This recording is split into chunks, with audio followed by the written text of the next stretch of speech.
오늘 본문 말씀 창세기 41장 37절로 오면 바로와 그의 모든 신하가 이 일을 좋게 여긴지라 라는 말씀이 나옵니다. 여러분, 바로와 그의 모든 신하가 좋게 여긴 이 일은 무슨 일을 말할까요? 바로 앞에 나온 말씀인데요, 요셉이 애굽 왕 바로가 꾼 꿈을 정확하게 해석하고 또 구체적인 대안까지 제시한 바로 그 일을 말합니다. 여러분, 바로가 무슨 꿈을 꾸지요?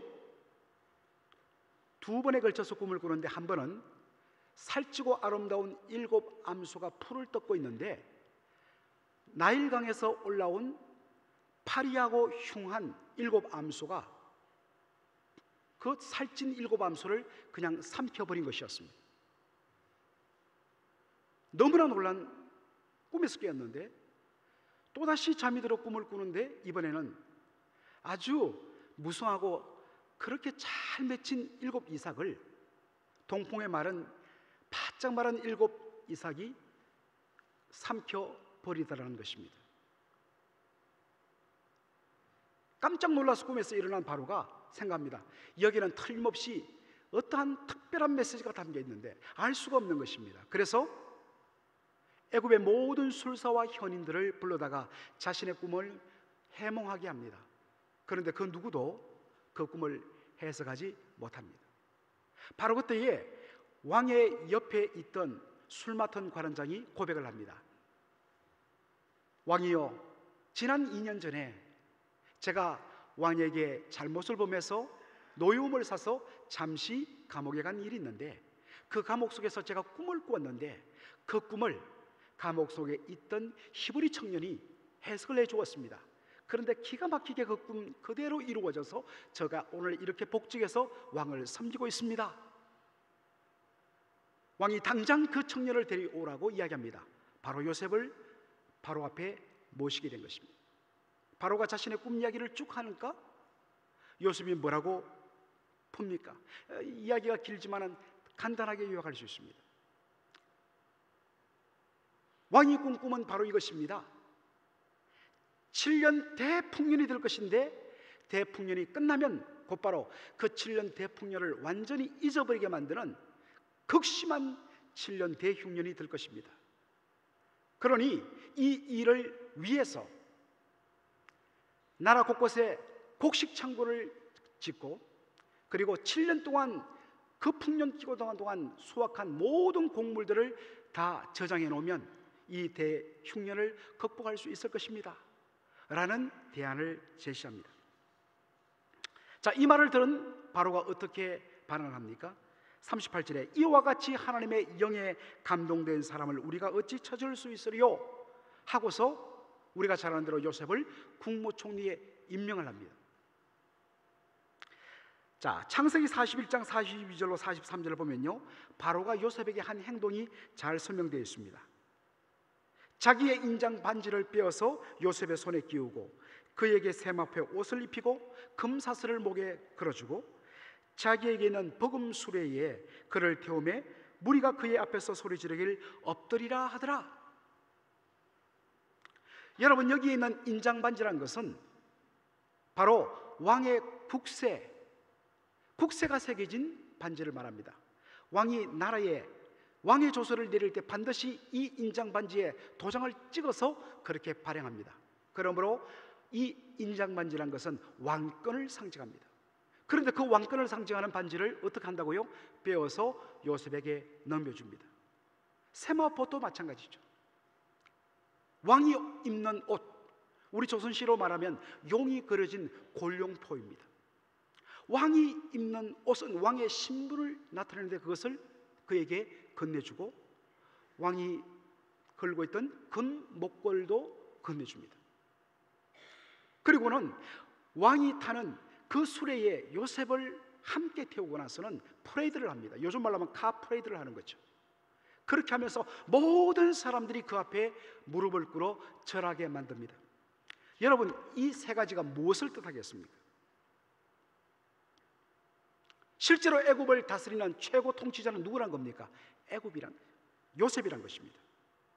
그리고 이것을 다시 한 번 더 입증해 주는 것이 창세기 41장 40절에 나오는 바로의 말입니다. 너는 내 집을 다스리라. 내 백성이 다 내 명령에게 복종하리니 내가 너보다 높은 것은 뭐뿐이라고요? 내 왕자뿐이란 것입니다. 쉽게 말하면 왕이라는 타이틀만 내가 가질 뿐 실제 모든 권력은 다 누구에게 있다고요? 요셉에게 있다는 것입니다. 여러분, 바로 이 순간에 요셉의 마음속에 떠올랐던 생각은 무엇이었을까요? 저는 창세기 37장에 17살의 요셉이 꾸었던 꿈이었다고 생각합니다. 여러분, 그 꿈의 내용이 무엇입니까? 두 가지인데 역시 하나입니다. 형의 11단이, 형의 단들이 요셉의 단 앞에 와서 무릎을 꿇고 절하는 꿈이었습니다. 그리고 또 한 꿈을 꾸었는데 하늘의 해와 달과 11별이 역시 요셉에 나와서 절하는 꿈이었습니다. 이건 누가 들어도 모든 사람들, 부모와 형제란 말할 것도 없고 세계 모든 사람들이 그 앞에 꿇어 절할 만큼 어마어마한 지위와 권세를 가지는 그러한 사람이 될 것이라는 메시지가 담겨 있습니다. 바로 그 17살에 꾸었던 그 꿈이 Dream comes true, 현실이 되어서 다시 눈앞에 나타난 것입니다. 여러분, 많은 분들이요 요셉을 가지고 설교할 때마다 꿈의 사람 요셉이란 그러한 타이틀로 설교를 합니다. 어떤 분은 꿈꾸는 자가 온다고 하는 그러한 제목으로 책을 내기도 합니다. 요셉은 하나님이 주신 꿈을 붙들고서 그것을 믿음으로 꿈꾸며 살았기 때문에 하나님께서 그가 붙던 꿈대로 그대로 이루어 주셨다고 그렇게 설교합니다. 그러면서 성도들에게 도전을 합니다. 여러분, 우리 역시 요셉처럼 아무리 힘들고 어려운 처지에 있을지라도 그 꿈을 마음속에 품고 비전을 가슴에 새긴 채 날마다 믿음으로 바라보며 그 꿈을 꾸면 하나님이 그 꿈을 그대로 이루어 주실 줄 믿습니다. 그렇게 설교를 합니다. 저는 이 주장이 상당히 맞다고 생각합니다. 아무리 어렵고 힘들더라도 마음속에 꿈을 잃지 않고 살아가는 사람은요 꿈 없이 자포자기하는 사람보다 성공적인 삶을 살 가능성이 훨씬 더 높기 때문입니다. 그리고 우리는 그러한 또 간증을 주위에서 종종 많이 듣습니다. 그런데 문제는 무엇입니까? 성경 어디에도 요셉이 17살에 꾸었던 그 꿈을 끝까지 가슴에 품고 믿음으로 살았기 때문에 그 꿈이 그대로 이루어졌다는 그러한 내용이 성경 그 어디에도 없습니다. 성경이 말하지 않는 걸 우리가 억지로 집어넣어서 성경이 말했다고 할 수는 없는 것입니다. 그러기에 요셉, 그를 꿈과 비전의 사람의 모델로 삼아서는 안 된다는 것입니다. 여러분, 제가 말씀드리는 의도를 아시죠? 여러분, 꿈을 가지세요. 포기하지 마십시오. 그러나 그것을 요셉에게서 찾지는 마십시오. 제가 보기에는요 오히려 처음에는 요셉이 그 꿈의 의미를 제대로 알지 못했어요. 물론 그 꿈의 내용은 뭡니까? 요셉이 모든 사람들이 그 앞에 무릎을 꿇어 절할 만큼 어마어마한 권세와 지혜를 가지는 사람이 된다는 그것은 분명합니다. 그것은 알았어요. 그럼 뭘 몰랐다는 것입니까? 왜 하나님이 그에게 그러한 메시지를 담은 꿈을 꾸게 하셨는가? 다시 말해서 왜 하나님께서 그에게 그러한 놀라운 권세와 지혜를 가진 자리에 앉게 하시는가? 그 꿈을 주신 하나님의 의도는 처음부터 아예 몰랐다는 것입니다. 여러분, 하나님께서 왜 요셉에게 그런 꿈을 주셨을까요? 요셉을 향한 하나님의 의도는 우리가 요셉의 생애 전체를 통해서 분명히 발견하기로 바로 하나님께서 그를 통하여서 수많은 사람들의 생명을 살리며 구원에 이르도록 하기 위해서 하나님께서 그에게 꿈을 주시고 그러한 자리로 인도하셨다는 것입니다. 그 일을 위한 수단으로 하나님이 요셉에게 주신 것이 뭐냐? 어마어마한 지위와 권세였다는 것입니다.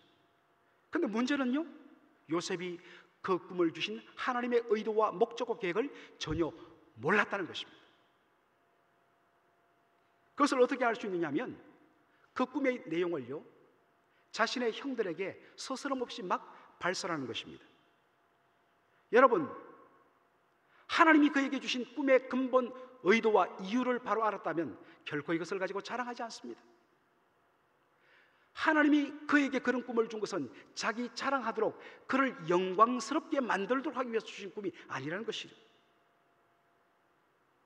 하나님께서 장차 그에게 그와 같은 지위와 권세를 주시는 것은 그가 잘났기 때문도 아니고 그가 그것을 받을 만한 자격이 있기 때문 더더욱 아니라 오직 단 하나,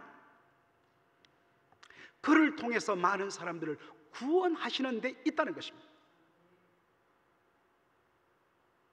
그 일을 이루시는 분은 하나님이시지 사람 아니에요. 하나님은 심지어 젖먹이를 통하여서 주를 영화롭게 하시는 분이십니다. 사람이 소리 지르지 않으면 하나님은 저 돌조각을 통해서 소리를 지르게 하시는 분이세요. 사람이 중요한 것이 아니라 그 사람을 들어서 당신의 목적을 이루시는 하나님이 영화로우시고 그 하나님이 위대하신 것입니다.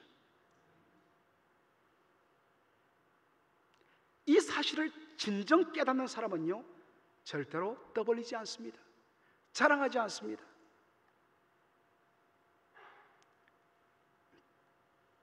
더군다나 형들에게 요셉의 꿈은 오해를 불러일으키기 십상입니다. 여러분 아시지 않습니까? 이 요셉의, 이 야곱의 가정이 굉장히 복잡한 거. 어머니가 네 사람이에요. 자식들의 배가 달라요. 그러니까 갈등이 일어날 수밖에 없는 집안 구석입니다.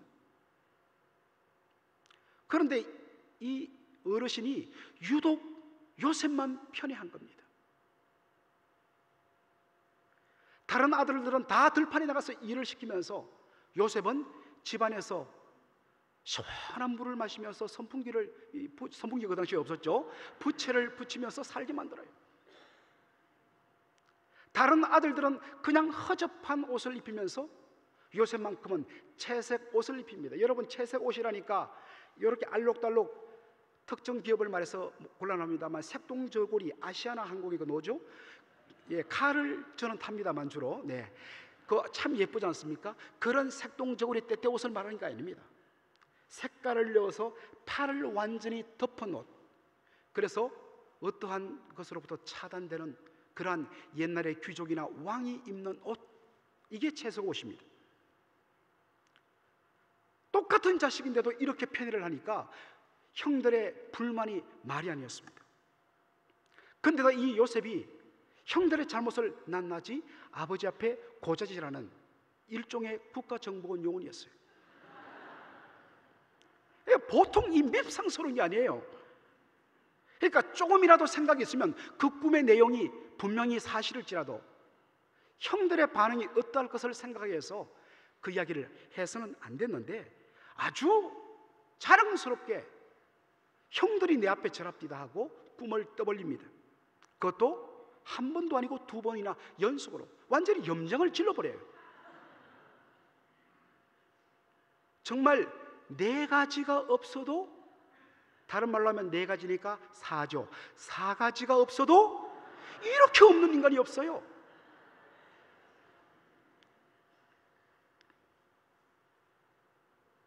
강단이라서 강하게 발음을 하지를 않습니다. 하나님이 이런 요셉을 어떻게 하셨을까요? 아니, 내가 너를 귀하게 쓰려고 그렇게 마음에 먹고 준비했는데, 그래서 꿈을 보여줬는데 그것을 네 자랑의 수단으로 쓰고 그렇게 함부로 나불려다니까 내가 봐도 너는 밥맛이다 이놈아 하고서 그를 뻥 차버리셨습니까? 아니에요. 여러분, 우리가 기억할 것이 있습니다. 하나님은요, 당신의 계획을 우리 인간의 연약함과 우리 인간의 그 악함 때문에 포기하시는 그런 분이 아니십니다. 하나님은 일을 행하실 때 철두철미하게 당신의 신실함에 근거하여서 당신이 마음먹고 작정한 일이라면 그것을 반드시 이루시는 신실하신 하나님이세요. 이걸 보여주는 것이 십자가 아닙니까? 로마서 5장 8절에 여러분, 예수님 언제 십자가에 못 박혀 죽으셨습니까? 하나님이 예수님을 언제 십자가에 내어주셨나요? 우리가 뭔가 그 하나님의 사랑에 감복해서 뭔가 예수 믿을 준비가 다 돼 있을 때, 아이고 이제 됐구나 싶어서 하나님께서 우리의 반응을 보시고 그 당시 예수님을 보내주셨나요? 아니에요. 예수님 십자가에 못 박아 내어주실 때는 언제입니까? 우리가 아직 죄인 되었을 때예요. 그럼에도 불구하고 하나님은 당신의 사랑에 근거하여서 아들 예수 그리스도를 우리를 위해서 내어주셨어요. 예수님이 십자가에 못 박혀 고통을 당할 때 사람들이 밑에서 얼마나 조롱거리면서 비아냥거립니까? 네가 하나님의 아들이라면 내려와봐라, 믿겠다. 예수님 어떻게 하십니까? 끝까지 참으시며 내려오지 않습니다. 그리고 오히려 저들의 죄를 용서해 달라고 하면서 아버지 하나님 주신 그 십자가를 끝까지 지십니다. 주님은 사람의 반응에 따라서 당신의 뜻을 좌우하는 분이 아니라 당신의 신실한 성품에 근거해서 당신의 목적과 계획을 끝까지 이루어 가시는 분이십니다. 그런데 그 목적과 계획을 이루어 나가는 수단으로 쓰는 것이 누구입니까? 사람이에요. 그럼 어떻게 하겠습니까? 하나님, 바로 그때로부터 하나님이 쓰시는 사람들을 인간 만들게 되어가는 겁니다. 어떻게 해요? 철두철미하게 낮추시고 낮추심을 통해서, 연단하심을 통해서 하나님의 신실하신 뜻을 이루어가는 수단으로 우리를 만들어 가시는 것입니다. 자, 이것을 가장 잘 압축적으로 보여주는 것이요, 시편 107편 105편 17절로 19절인데 너무 중요하기 때문에 우리 한 목소리로 읽겠습니다. 다 같이 화면을 보시면서 시작. 그가 한 사람을 앞서 보내셨으며 요셉이 종으로 팔려도다. 그의 발은 착고를 차고 그의 몸은 쇠사슬에 매였으니 곧 여호와의 말씀이 응할 때까지라. 그의 말씀이 그를 단련하여도다.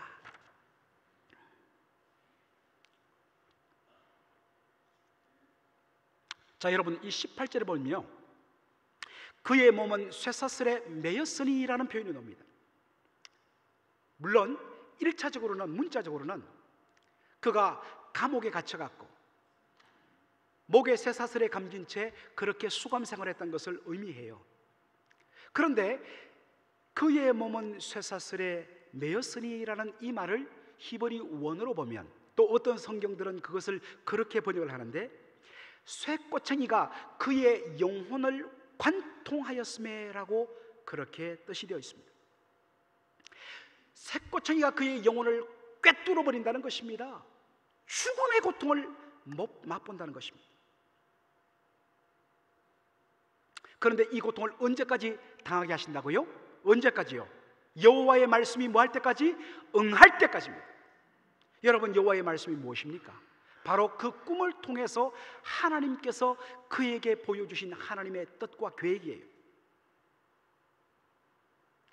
그를 통해서 하나님이 주신 계획은 뭡니까? 그를 통해서 수많은 사람들의 생명을 살리는 데 있습니다. 그런데 이 일을 감당할 요셉이 지금 어떤 상태입니까? 자기가 잘나서 뭔가 받을 만한 근거가 있어서 하나님 앞에, 하나님께서 자기에게 그런 놀라운 영광을, 권세를 준 줄 알고 자기 영광에 도취되어 있습니다. 그를 향하신 하나님의 참 의도를 완전히 엉터리로, 철두철미하게 세상의 영광과 성광의 방식으로 잘못 이해하고 있는 겁니다. 이렇게 되면 하나님의 뜻은 결코 이루어질 수가 없습니다. 그래서 하나님은 당신의 뜻을 이루기 위해서 요셉을 어떻게 하십니까? 철두철미하게 낮추시고 연단하십니다. 언제까지요? 하나님의 뜻이 응할 때, 이루어질 때까지입니다. 다른 말로 하면 하나님의 참 의도에 요셉이 완전히 항복할 때까지입니다. 이것이 하나님께서 당신을 사랑하는 자들을 다루시는 방법이에요. 요셉은 17살 때부터 30살이 될 때까지 13년의 연단의 기간을 거쳤습니다. 그럼 모세는 조금 더 길죠. 40년 동안 하나님께서 그를 연단시키십니다. 하나님은 시간에 개의치 않습니다. 그런 일에 손해를 보지 않습니다. 언제까지요? 하나님의 뜻에 온전히 항복할 때까지 우리의 영혼을 꿰뚫으시며 낮추시며 내려놓으시는 하나님이십니다. 하나님께서 당신의 사랑하는 자녀들을 다루시는 방법은요, 때때로는 세상적인 관점으로 보면 너무 잔혹하고 때로는 너무 심할 때가 많습니다. 예수 믿는 우리들이 하나님 앞에 종종 항변하는 불평이 있습니다. 하나님, 왜 저를 이렇게 못 잡아먹어 안 들이십니까? 표현이 좀 적나라하지만 사실 아닙니까? 저는 조금만 잘못해도 하나님 이렇게 혹독하게 다루시면서 왜 예수 믿지 않는 저 세상 사람들은 자기 멋대로 저렇게 죄를 지며 사는데도 저렇게 저 사람들한테는 관대하고 너그러우십니까? 하나님의 대답 무엇입니까? 너는 내 새끼니까. 그러니까 그냥 내버려 둘 수 없는 것이야. 너 지금 몇 바퀴 돌았니? 예, 50바퀴 돌았습니다. 그래? 그러면 50바퀴 더 돌아라. 이게 하나님 방법이에요. 여기에 단련하셨도다라는 말이 나오는데 이게 뭡니까? 불순물을 완전히 제거하다는 뜻입니다. 하나님께서 언제까지 우리를 단련시키신다고요?